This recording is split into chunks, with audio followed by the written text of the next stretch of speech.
Breaking news చూస్తున్నాం. కడప జిల్లా transport కార్యాలయంలో మహిళా ఉద్యోగి శ్వేతపై డీటీసీ వేధింపులపై విచారణ జరిగింది. Joint transport commissioner B Krishnaveni ఆధ్వర్యంలో విచారణ జరిగింది. డీటీసీ చంద్రశేఖర్ రెడ్డి అసభ్యంగా ప్రవర్తించిన తీరుపై బాధిత ఉద్యోగి నుంచి ఆమె భర్త నుంచి స్టేట్మెంట్ రికార్డ్ చేశారు. డీటీసీ చంద్రశేఖర్ రెడ్డి వారి ఇరువురికి క్షమాపణ చెప్పారు. ఉన్నతాధికారులకు నివేదిక పంపించారు. డీటీసీ చంద్రశేఖర్ రెడ్డిపై ప్రభుత్వ నివేదిక ఆధారంగా చర్యలు తీసుకుంటుందని అధికారులు తెలిపారు.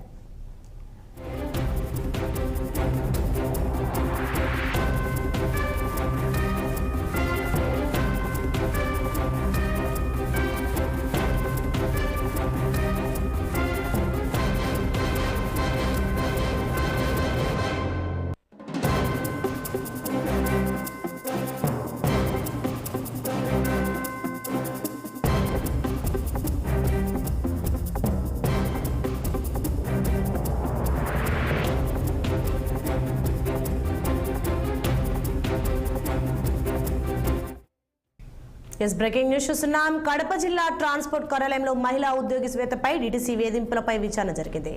Joint transport commissioner B Krishnaveni ఆధ్వర్యంలో విచారణ జరిగింది. డీటీసీ చంద్రశేఖర్ రెడ్డి అసభ్యంగా ప్రవర్తించిన తీరుపై బాధిత ఉద్యోగి నుంచి ఆమె భర్త నుంచి స్టేట్మెంట్ రికార్డ్ చేశారు. డీటీసీ చంద్రశేఖర్ రెడ్డి వారి ఇరువురికి క్షమాపణ చెప్పారు. ఉన్నతాధికారులకు నివేదిక పంపించారు. డీటీసీ చంద్రశేఖర్ రెడ్డిపై ప్రభుత్వ నివేదిక ఆధారంగా చర్యలు తీసుకుంటుందని అధికారులు తెలిపారు.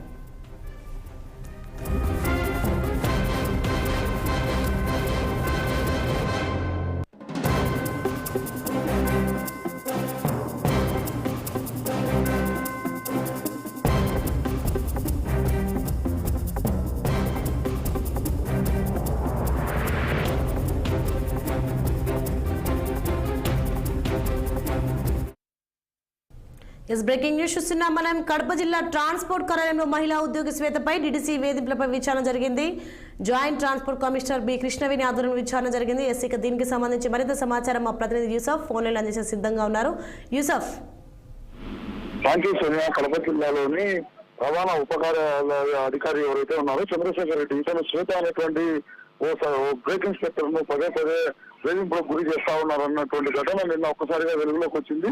ఆమె భర్తకు పూర్తిగా ఆమె సమాచారం ఇవ్వడంతో ఆయన కార్యాలయానికి చేరుకున్నారు. అక్కడ చంద్రశేఖర్ రెడ్డిని నిలదీశారు. ఈ నేపథ్యంలో ఆయన లోపాయికారికంగా అక్కడే రాజీ కుదుర్చుకోవాలని చెప్పేసి చంద్రశేఖర్ రెడ్డి వారికి మీకు ఏది కావాలంటే నేను ఏర్పాటు చేస్తాను, ఈ విషయాన్ని బయటికి పొక్కనివ్వండి అని చెప్పి ప్రాధాన్యపడినప్పటికీ కూడా బాధితురాలు శ్వేత యొక్క భర్త అయితే పూర్తిగా ఉన్నతాధికారులకు కంప్లైంట్ ఇచ్చారు. ఈ నేపథ్యంలోనే రవాణా శాఖ మంత్రి మండిపల్లి రామప్రసాద్ రెడ్డి ఎవరైతే ఉన్నారో ఈ వ్యవహారంలో చాలా సీరియస్ గా తీసుకున్నారు. చంద్రశేఖర్ రెడ్డి గతంలో ఎక్కడైతే గుంటూరులో విధులు నిర్వహించారో రవాణా శాఖ కార్యాలయంలో అక్కడ కూడా ఇటువంటి కార్యకలాపాలకు పాల్పడేవాడని చెప్పేసి ఆరోపణలు అయితే ఇతని వెలువడతా ఉన్నాయి.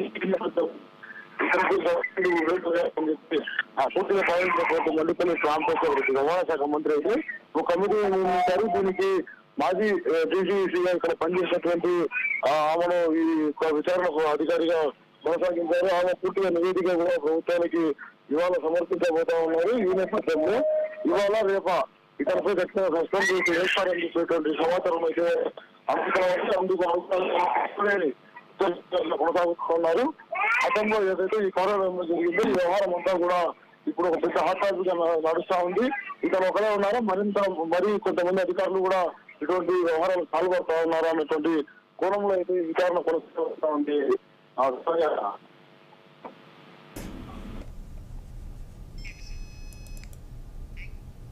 Thank you Yusuf.